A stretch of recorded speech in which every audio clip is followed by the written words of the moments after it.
Assalamualaikum warahmatullahi wabarakatuh. Waalaikumsalam warahmatullahi wabarakatuh. Alhamdulillahirabbil alamin. Wassalatu wassalamu ala asyrofil anbiya'i wal mursalin sayyidina maulana Muhammad wa ala alihi washabbihi wattabi'in. Amma ba'du. Alhamdulillah, kita panjatkan puji syukur kita kepada Allah yang Maha Kuasa yang sudah memberikan kita limpahan rahmat ya, berkah dan karunia-Nya sehingga pada hari ini kita bisa melaksanakan perkuliahan sebagaimana biasanya di tengah-tengah kita sedang berpuasa. Semoga ini semua menjadi tambahan amal kebaikan yang akan kita dapatkan nanti di akhirat sebagai timbangan amal kebaikan kita. Kemudian salat serta salam semoga senantiasa tercurahkan kepada baginda Nabi Muhammad SAW atas karunia atas perjuangan beliau sehingga agama Islam itu kita bisa nikmati sampai sekarang ini, dan semoga kita dijadikan orang-orang yang senantiasa mengikuti apa yang sudah beliau ajarkan dan kita diberikan keistiqomahannya. Baiklah, untuk lebih berkahnya marilah kita buka pertemuan kita pada hari ini dengan sama-sama melafazkan al-basmalah. Bismillahirrahmanirrahim. Sebelumnya bagaimana kabar semuanya? Alhamdulillah. Puasa ya semuanya ya? Puasa. Alhamdulillah, semoga Allah berikan kita kekuatannya. Baik, materi kita pada hari ini adalah tentang pengantar ilmu ekonomi ya. Sebelumnya adik-adik semuanya apa yang pernah diketahui atau pernah mendengar tentang istilah ilmu ekonomi itu? Ada yang bisa memberikan penjelasan? Ya, silakan dari Inga. Berdagang Ya. Berarti ilmu ekonomi itu yang yang ada di persepsinya Dalinga itu adalah berdagang, ya. Ilmu membahas tentang ekonomi, keuangan negara. Oke, bagus. Tentang keuangan negara. Ya. Bisa. Yang lainnya? Ya, jadi untuk sementara ya kita tampung dulu seperti itu ya, ilmu ekonomi itu seperti apa. Nah, karena sekarang ini kita sedang mempelajari tentang pengantar ya. Ilmu ekonomi itu apa sih gitu ya. Nah, ilmu ekonomi ini adalah ilmu tentang bagaimana cara-cara masyarakat menentukan pilihan dengan menggunakan uang untuk mendapatkan sumber-sumber produktif yang langka untuk menghasilkan berbagai macam barang untuk dikonsumsi. Nah, sebenarnya kalau dari segi bahasa sederhananya kan di sini ada pilihan uang produktif barang langka untuk dikonsumsi, ya. Jadi ilmu ekonomi itu bagaimana caranya kita menggunakan uang yang kita miliki, menghabiskan uang untuk kita konsumsi barang-barang yang produktif yang sifatnya langka gitu ya, yang kita butuhkan gitu. Nah, itulah ilmu ekonomi. Jadi titik poinnya adalah bagaimana kita menggunakan uang kita gitu ya. Kemudian ilmu yang mempelajari tentang kebutuhan dan alat pemuas kebutuhan manusia. Kebutuhan kita tuh apa aja? Banyak ya. Kebutuhan kita itu yang yang tidak terbatas, sementara alat pemuas kebutuhan itu terbatas sehingga terjadilah kelangkaan. Nah, itu adalah sebagian daripada permasalahan ekonomi yang kita hadapi, terjadinya kelangkaan karena manusia itu kan keinginan apa-apa faktor penentu daripada penawaran.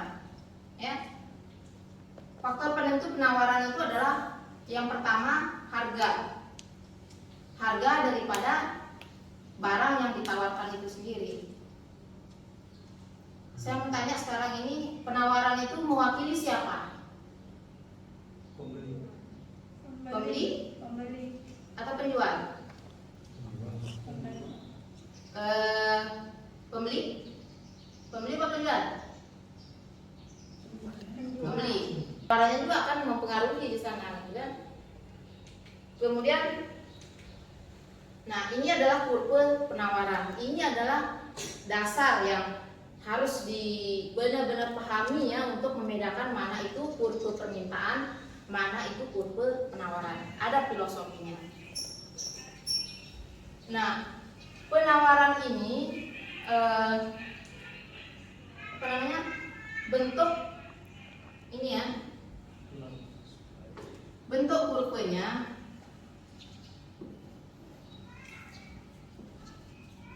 ini, tanda panahnya kan di sini ya. Tanda panah ini di sini menandakan bahwa peningkatannya. Jadi bisa diingat nanti. Kalau ini harga selalu meningkat. Ini kan P ini price, ini harga. Q, quantity ini adalah jumlah barang ditawarkan. Hukum daripada penawaran adalah semakin tinggi harga akan semakin banyak pula jumlah barang yang ditawarkan. Nah, jadi siapa yang menginginkan harga semakin tinggi? Apakah pembeli atau penjual? Penjual. Penjual kan? Nah, filosofinya penjual selalu menginginkan harga naik, ya.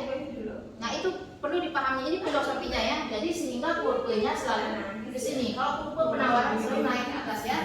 Jadi itu yang kalian bisa pahami benar mana letak beda antara kurva permintaan dan penawaran. Jadi penawaran itu mewakili siapa? Mewakili Pembeli. loh, kok pembeli lagi? Penjual ya. Karena penjual selalu menginginkan harga yang tinggi, harga yang tinggi. Jadi dari segi hukumnya, semakin tinggi harga maka akan semakin banyak pula barang yang ditawarkan ya. Jadi contohnya sekarang ini kayak HP ya. Semakin tinggi harga HP itu, maka orang-orang akan semakin kepingin untuk berdagang gitu loh. Ya, semakin banyak barang yang akan ditawarkan, semakin banyak pedagangnya gitu loh. Ya, jadi ini filosofinya ya. Jadi penawaran ini mewakili penjual. Semakin tinggi harga, semakin banyak barang yang ditawarkan. Ingat ini saja. Harga, filosofi daripada kurva ini, cara kita menggambarkan kurva juga tidak sembarang ya. Jadi kurva penawaran selalu bentuknya seperti ini. Dari kiri bawah ke kanan atas, menunjukkan apa? Bahwa filosofinya bahwa penjual selalu menginginkan harga yang selalu naik. Jadi tolong diingat bahwa penawaran itu mewakili penjual ya. Jadi sekarang sudah satu kata kan? Penjual. Jadi sudah pahami dasarnya. Ini sangat dasar, filosofi ini sangat dasar, tapi jarang ada yang mau memperhatikan ya. Kalau sudah diingat benar dasar ini, nanti untuk materi-materi selanjutnya akan gampang untuk dipahami. Oke. Nah, jadi hukum daripada penawaran itu adalah semakin tinggi harga akan semakin banyak pula jumlah barang yang ditawarkan. Nah, jadi misalnya harganya 10 gitu ya. Ini barang yang ditawarkan ada 5 unit. Kemudian harganya semakin naik menjadi 15. Berarti jumlah barang yang akan ditawarkan juga akan semakin meningkat gitu. Dari 5 menjadi 10. Nah, jadi begitu seterusnya. Jadi terbentuklah namanya kurva penawaran ya. Jadi itu filosofinya. Oke. Kita lanjut hukum permintaan. Nah, kemudian di sini apa saja faktor penentu daripada permintaan itu sendiri? Ada harga.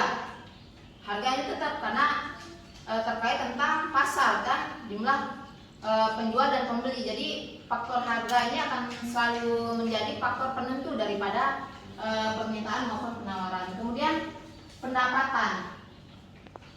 Kenapa pendapatan ini akan menjadi faktor yang mempengaruhi permintaan? Ada yang bisa berpendapat? Pendapatan.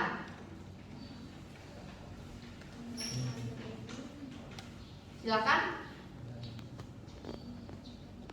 Pendapatannya, contohnya saja misalnya Dalinga punya pendapatan 1 juta per bulan ya. pendapatan Dalinga bulan ini 1 juta per bulan dengan bulan kemarin yang cuma 500.000 per bulan, pasti akan mempengaruhi pembelanjaannya kan. Nah, jadi faktor daripada pendapatan itu juga akan mempengaruhi permintaan seseorang untuk memperoleh barang maupun jasa. Ya, jadi itu maksudnya pendapatannya. Jadi kalau tergantung juga dari, saya tambahkan satu juga nanti. Oh ya, di sini ada satu, selera maupun lifestyle ya. Kemudian harga barang lain yang berkaitan. Nah, jadi harga barang lain yang berkaitan, misalnya sekarang ini harga HP saja ya, harga HP. Saya di sini pakai harga, tertarik mau beli HP mereknya Samsung. Nah, dengan harga 2 juta. Tapi ada HP mereknya Oppo dengan harga 1,5 juta.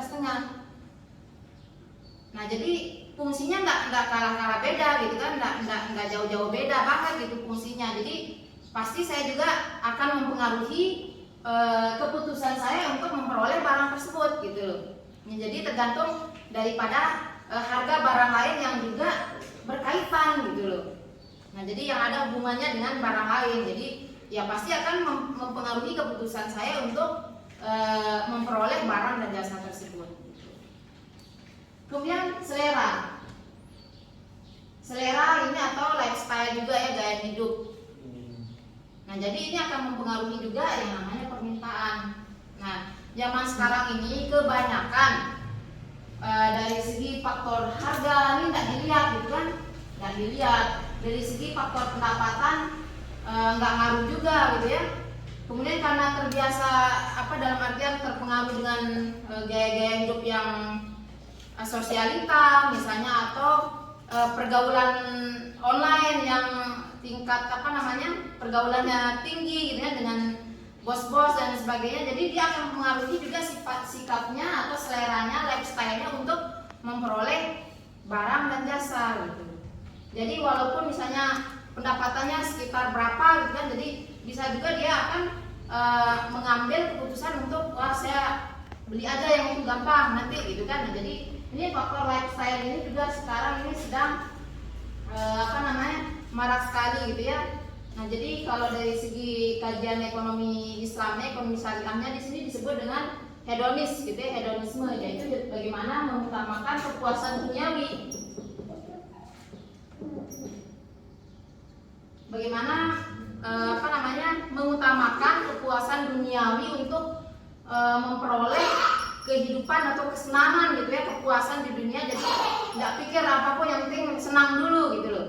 Nah, jadi sebenarnya ini yang sangat bertentangan dengan berkaitan gitu loh. Nah, jadi yang ada hubungannya dengan barang lain. Jadi ya pasti akan mempengaruhi keputusan saya untuk memperoleh barang dan jasa tersebut. Kemudian selera ini atau lifestyle juga ya, gaya hidup. Nah, jadi ini akan mempengaruhi juga yang namanya permintaan. Nah, zaman sekarang ini kebanyakan dari segi faktor harga ini nggak dilihat gitu kan, nggak dilihat. Dari segi faktor pendapatan nggak ngaruh juga gitu ya. Kemudian karena terbiasa dalam artian terpengaruh dengan gaya-gaya hidup yang sosialita misalnya, atau pergaulan online yang tingkat pergaulannya tinggi gitu ya, dengan bos-bos dan sebagainya. Jadi dia akan mempengaruhi juga sikapnya atau seleranya, lifestyle-nya untuk memperoleh barang dan jasa gitu. Jadi walaupun misalnya pendapatannya sekitar berapa gitu kan, jadi bisa juga dia akan mengambil keputusan untuk saya beli aja yang itu gampang nanti gitu kan. Nah, jadi ini faktor lifestyle ini juga sekarang ini sedang marak sekali gitu ya. Nah, jadi kalau dari segi kajian ekonomi Islamnya, ekonomi syariahnya di sini disebut dengan hedonis gitu ya, hedonisme, yaitu bagaimana mengutamakan kepuasan duniawi. Bagaimana mengutamakan kepuasan duniawi untuk memperoleh kehidupan atau kesenangan gitu ya, kepuasan di dunia. Jadi nggak pikir apapun, yang penting senang dulu gitu loh. Nah, Nah, jadi sebenarnya ini yang sangat bertentangan dengan agama kita gitu ya. Padahal di sini dunia ini bukan tempat kita bersenang-senang kan.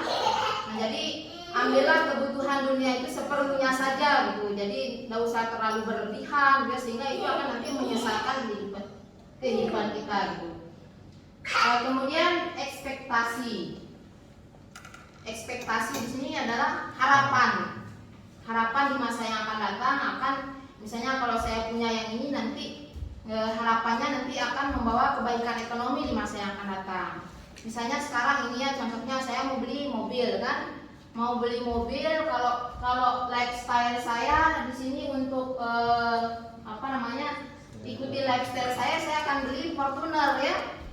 Tapi kalau saya mengikuti ekspektasi ekonomi di masa yang akan datang, saya beli open cup. Kalau Fortuner itu kan kita gaya-gaya tapi menghabiskan biaya, karena biaya untuk memiliki mobil Fortuner itu enggak murah juga kan. Walaupun biaya pemeliharaannya berapa, beli bensinnya berapa gitu kan, walaupun kita enggak pakai, dia akan mengeluarkan uang yang banyak. Nah, kalau saya beli open cup nanti pulang aja, saya pergi ke Lombok Tengah, pergi beli buah-buahan gitu, ada rambutan dan sebagainya, saya bawa ke perempatan Udayana hari Minggu pagi ke Apride kan. Nah, bisa akan menambah ekspektasi ekonomi di masa yang akan datang. Nah, jadi pilihannya ada dua untuk mempengaruhi permintaan saya tadi itu, apakah ekspektasi saya adalah ekspektasi ekonomi ataupun ekspektasi lifestyle. Misalnya kalau saya punya Fortuner, nanti teman-teman saya yang anggota dewan akan sering datang ke tempat saya gitu kan. Teman-teman saya yang lain-lain nanti akan lebih ramah terhadap saya karena dilihat saya punya Fortuner gitu kan. Nah, jadi tergantung ekspektasinya teman-teman itu, pelaku ekonomi ini akan mengambil keputusan seperti apa. Nah, jadi di sini filosofinya sekarang kita cari ya. Penawaran ini mewakili siapa? Permintaan ini mewakili siapa? Pembeli kan. Nah, jadi sekarang sudah tidak bingung mana penjual mana pembeli, ya kan? Nah, jadi kalau permintaan ini mewakili pembeli, berarti model kurvanya juga akan berbeda dengan kurva penawaran tadi. Nah, jadi diingat ya filosofinya bahwa penawaran itu mewakili penjual, permintaan ini mewakili pembeli. Nah, jadi ini ya, kurvanya berbentuk seperti ini. Filosofinya dilihat di sini ya. Ada panah. Jadi benar-benar jangan pernah salah menggambarkan kurva ya. Nah, jadi bentuk cara gambarnya pun tidak boleh salah. Jadi dari kiri atas ke kanan bawah, tanda panahnya di sini. Itu adalah kurva permintaan. Ya. Nah, jadi filosofinya itu sudah dapat ya, dasar sekali ini. Nah, jadi filosofinya pembeli selalu menginginkan harga yang turun, ya kan? Pembeli selalu menginginkan harga yang turun. Sementara penjual selalu menginginkan harga yang selalu naik kan, untuk mendapatkan keuntungan yang sebesar-besarnya. Sesuai dengan hukum ekonomi tadi bahwa bagaimana memproduksi dengan biaya yang serendah-rendahnya dengan mendapatkan keuntungan yang sebesar-besarnya. Itu adalah ilmu konvensional. Jadi dari kajian ekonomi syariahnya nanti seperti apa gitu ya. Jadi tapi tidak apa-apa kalian kenali dulu ini, tapi jangan dijadikan ahli gitu ya. Dalam segala hal nanti jangan diterapkan gitu loh. Jadi supaya nanti bisa membedakan mana sih keunggulan dari segi ekonomi konvensional dengan ekonomi syariah. Kalau dari segi ekonomi konvensional seperti itu tadi, sehingga menyebabkan manusia itu berusaha seluas-luasnya untuk mendapatkan keuntungan. Nggak tahu dia mau cara sikut sana, sikut kini, injak bawah, injak atas, yang penting dia mendapatkan keuntungan yang sebesar-besarnya. Nah, itu sudah yang diterapkan oleh ekonomi kapitalis, ekonomi liberalis. Nanti yang ada di mata kuliah tentang teori ilmu ekonominya di mata kuliah yang lain. Nah, jadi mata kuliah ini akan saling keterkaitan semuanya. Nah, nanti di teori ekonomi syariah nanti dijelaskan apakah benar nggak sesuai dengan ajaran yang agama kita dengan mengharapkan keuntungan yang sebesar-besarnya dengan menekan biaya yang sekecil-kecilnya. Bagaimana pendapat Islam tentang hal itu, ya kan? Nah, kita pelajari dulu yang ini, yang konsep awalnya ya, diketahui dulu. Nah, jadi contohnya saja untuk kita mengetahui mana A mana yang baik dari B mana yang lebih baik, jadi kita harus pelajari kedua belah sisi gitu kan, sehingga kita tidak mengatakan bahwa ekonomi konvensional ini yang jauh lebih baik gitu kan, atau ekonomi syariah ini jauh lebih baik seperti apa. Nah, jadi kita bisa mempelajari kedua-duanya, membahas kedua-duanya. Nah, tentunya kita sebagai umat Islam ya tentunya yang menjadi pedoman hidup kita adalah Al-Quran dan As-Sunnah gitu kan. Jadi bagaimana Allah itu ridho terhadap kita, itulah yang kita inginkan. Ya, kalau ekonomi syariah itu tidak memiliki, tidak berpandangan bahwa mendapatkan keuntungan yang sebesar-besarnya dengan mengeluarkan biaya yang serendah-rendahnya, tidak seperti itu. Ya, jadi bagaimana supaya mendapatkan kemaslahatan, gitu ya, ada keridhaan di antara kedua belah pihak. Nah, begitu cara kita bertransaksi secara ekonomi syariah. Nah, jadi kita tidak menutup mata kenapa ekonomi kita sekarang ini benar-benar seperti seolah-olah siapa yang kuat ya, siapa yang kuat ekonominya, siapa yang kuat modalnya, itulah yang menguasai dunia. Siapa yang kuat kapitalnya, itulah yang menguasai dunia. Kenapa? Karena berangkat dari segi teori ekonomi tadi itu. Ya. Nah, jadi dengan ekonomi kapitalis, dengan ekonomi liberalis itu, jadi mereka akan berusaha menguasai kapital sebesar-besarnya supaya dia bisa menguasai perekonomian. Nah, jika harga hukum dari segi permintaan adalah jika harga naik maka jumlah output yang diminta akan turun atau sebaiknya. Ya memang begitu ya prinsip daripada pembeli kan. Kalau barangnya semakin naik, ya kita justru akan membatasi kebutuhan kita, ya enggak? Contohnya apa? Sekarang ini kita beli es gitu ya. Di bulan puasa ini kita beli es. Yang kemarin kita beli 10.000 kita sudah dapat 2 gitu kan. Nah, sekarang dengan harga yang semakin baik, udah saya beli aja 1 gitu loh. Jadi semakin tinggi harganya, permintaan kita akan semakin turun gitu, karena dipengaruhi oleh apa? Oleh faktor tadi, faktor pendapatan, faktor harga, jumlah barang lain yang terkait. Udahlah, saya nggak usah beli es campur, saya beli aja sirup marjan, terus beli es batu gitu kan, bisa dipakai berkali-kali gitu kan. Nah, jadi ada barang lain yang berkaitan dengan barang tersebut. Nah, itu adalah hukum daripada permintaan itu sendiri. Oke, jadi sudah dipahami ya filosofinya ya. Jadi kalau dari segi penawaran itu akan mewakili, masih bingung, penjual ya. Kemudian permintaan mewakili pembeli ya. Jadi tidak usah bingung lagi ya. Ya, jadi itu filosofinya ini saja yang diingat terlebih dahulu. Nah, kemudian equilibrium price atau harga keseimbangan. Nah, di mana harga keseimbangan ini adalah pertemuan antara titik pertemuan antara permintaan dan penawaran di sini. Jadi disitulah harga pasar, equilibrium price. Biasanya ditandai dengan E, equilibrium price. Nah, jadi di sanalah titik temunya harga yang ideal sebenarnya barang tersebut di pasaran ya segitu harga ini. Persaingan sempurna. Ada pasar persaingan sempurna. Apa itu pasar persaingan sempurna? Pasar di mana terdapat banyak sumber penawaran. Kemudian pembeli selalu menginginkan harga yang rendah. Kurbanya dari kiri atas ke kanan bawah. Ya, itu filosofinya ya. Karena pembeli selalu menginginkan harga yang rendah. Oke, itu ya kata kunci yang bisa dibawa pulang pada hari ini. Semoga saja ilmu yang sedikit ini bermanfaat dan bisa menjadikan ilmu yang berkah bagi kita semuanya. Baik, terima kasih atas perhatiannya. Kita tutup pertemuan kita pada hari ini dengan sama-sama. Allahumma bihamdika asyhadu an la ilaha illa anta astaghfiruka wa atubu ilaik.